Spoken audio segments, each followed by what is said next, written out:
शिका. पती पत्नीमध्ये जरी भांडण झालं होत असतं, होऊ नाही पण होत असतं. आता कसं आहे, रोजच संग. आणि कमीपणा घ्या, कमीपणा घेतले पेटतच नाही, आणि नाही कमीपणा घेतले मग मिटतच नाही. सॉरी म्हणा, अडचण काय.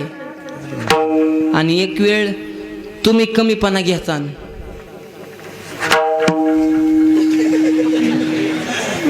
I I I I I, इकडं तडजोडच नाही. आणि एक सांगतो, महिला मंडळात आणि ते तेवढं काम बी करतात बिचारा, असं कोण बोलून दाखवाय मोकळं. त्यांनी ते केलेलं असतं. शेतकऱ्याचं 90% प्रपंच महिलाच हँडल करते. शेतकऱ्याची बायको म्हणजे लक्ष्मीच. तू म्हणता शेतकऱ्याची लक्ष्मी नोकरदाराची कोणी? सरस्वती. आपण कशाला कोणाला नावं ठेवायचं, बिचाऱ्या सगळ्या चांगल्याच असेल. नाही ती शेतकऱ्याची म्हणजे लक्ष्मीच. तिला राग नाही, लोभ नाही. नवरा बायकोची कधी भांडणं होत नाही. चुकून झालं नवऱ्याने ठोका टाकू द्या, फुसफुस करते, रुसून जाते. शिवपुत्र रुसून जाते. तिथं गेल्या विचार करते, अयो आपण रुसून चाले पण दारा कोणी काढायच्या तिथून परत रिटर्न. मी शेजारी यायला, होय ग रुसून गेलती कस काय आली, मग त्यांचं ऐकून काय दुधाचं नुकसान करू का, मग मर. शेतकऱ्याचा प्रपंच महिलाच हँडल करते. त्यांच्या इतकी चिकाटीन जे दाजीबात कुणाला. हे आमच्या महाराज मंडळींनी महिला मंडळाला तडाखा, महिला अशा महिला तशा, एखादी गोष्ट त्यांच्या पोटात राहत नाही तुला म्हणून सांगते, आणि अख्ख्या टाकलीला येडा आणते. हा तुमचा दोष नाही बरं का. हा ते धर्मराजानं आईला दिलेला शाप आहे. महिलांचा अंतःकरण मोकळे, त्या मनात काय ठेवीतच नाहीत.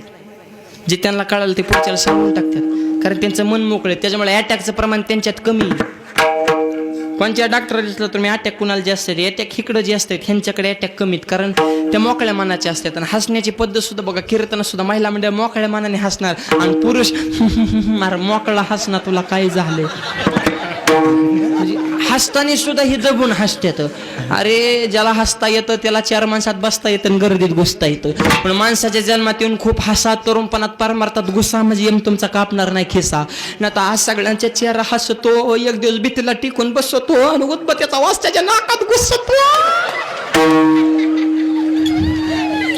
त्याच्यामुळं आहे तोपर्यंत आनंदी राहा, चालू नका लय त्वरात. एक दिवस निघणारे वरात, माग खोबरं चिल्लरीची परात, बारकाली पोरं चिल्लर गोळा करत्या जोर जोरात, आणि म्हणत्या रोज अशी मारावर राहतो रात.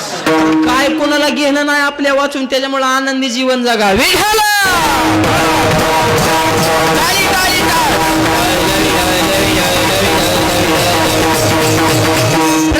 टेन्शन पेन्शन काय घ्यायचं अजिबात नाही. तुझी चिंता त्याशी.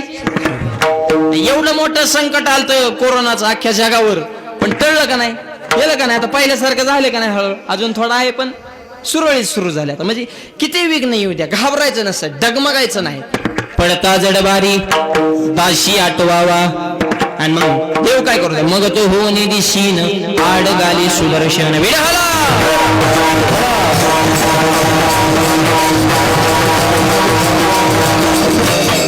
पण तत्वाला धोका द्यायचा नाही. मग तत्व काय, दया क्षमा ज्याच्या दाशी.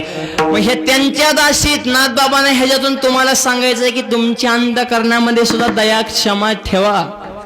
हे फक्त त्यांचा गुण नाही सांगितला, त्यांचा गुण सांगून ह्या तुम्हाला उपदेश केलाय की साधूच्या यादीत जायचं असेल तर दया क्षमा तुमच्याकडे पाहिजे. मग का हो नाथ बाबा, दया क्षमा हे ते संत एवढीच व्याख्या का? नाही, त्याच्या पुढे अजून महत्वाची व्याख्या आहे. संत तेच असतात ज्यांच्यापाशी नित्य शांती वास करते.